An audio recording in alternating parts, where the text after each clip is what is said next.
The year was 2024. A shadow fell over Europe. Not a shadow cast by any cloud, but a shadow of fear. It started subtly, whispers of strange disappearances in bustling cities. Then the bodies began to appear. The first was in Vienna, a young artist found slumped against a cobblestone wall, a single red rose clutched in his lifeless hand. Then came a musician in Prague, an architect in Budapest. Each victim seemingly unconnected, yet bound by an invisible thread of terror.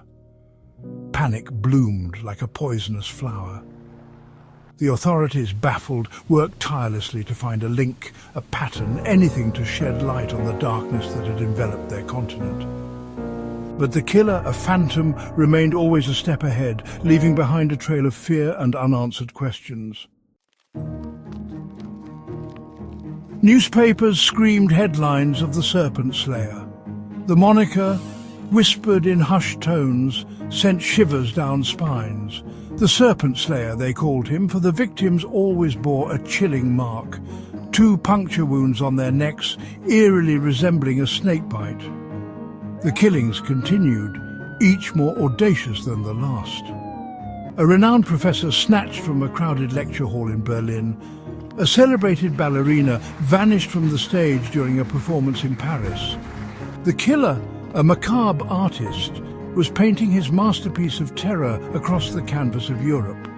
The fear was palpable, a suffocating blanket of dread. People began to avoid public gatherings, their trust in the familiar shattered. The streets that once thrummed with life now echoed with unease. Every stranger was a suspect, every shadow a potential hiding place for the Serpent Slayer.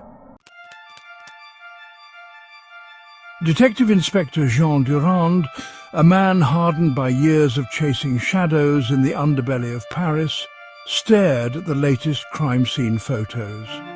The victim, a young violinist, lay still, her instrument splayed beside her like a fallen comrade.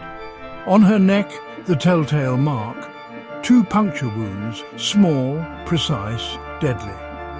Durand, a man of logic and deduction, refused to give in to the city's growing hysteria. He saw the Serpent Slayer not as a mythical beast, but as a man with a motive, however twisted. The puncture wounds, the rose, the seemingly random victims, they were all pieces of a puzzle waiting to be assembled. He traced the pattern of the killings, a serpentine path winding through the heart of Europe. Vienna, Prague, Budapest, Berlin, Paris. Each city seemingly chosen at random, yet Durand couldn't shake off the feeling that there was a method to this madness, a hidden message in the chaos.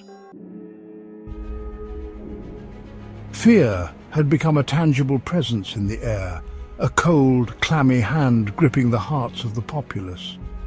The once vibrant streets of Paris, usually pulsating with life, were now eerily deserted after nightfall. The city of lights had dimmed its glow, cloaking itself in a veil of apprehension. Durand, tirelessly pursuing every lead, felt the pressure mounting. The media clamoured for answers, the public for reassurance. But the Serpent Slayer remained an enigma, a phantom haunting the edges of their understanding. Every dead end, every false lead only deepened the mystery and fueled the terror. The newspapers, hungry for any scrap of information, published amateur profiles of the killer, each more outlandish than the last. Rumours flew like wildfire, painting the Serpent Slayer as everything from a vengeful spirit to a government experiment gone wrong. Durand's obsession with the case grew with each passing day. Sleep became a luxury he could ill afford, replaced by endless cups of coffee and the haunting images of the victims. The Serpent Slayer had burrowed under his skin, a constant gnawing presence in his thoughts.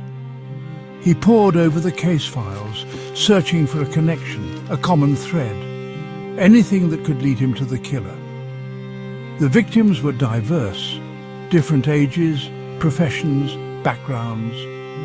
Yet, there was a chilling similarity in their deaths, a quiet calmness, an almost peaceful acceptance etched on their faces. The killer, Durand realized, wasn't driven by rage or bloodlust. This was a hunt, calculated and precise, and the victims, carefully chosen pawns in a game only the Serpent Slayer understood. This realization sent a chill down Durand's spine. This was not just a killer, this was a predator, toying with his prey.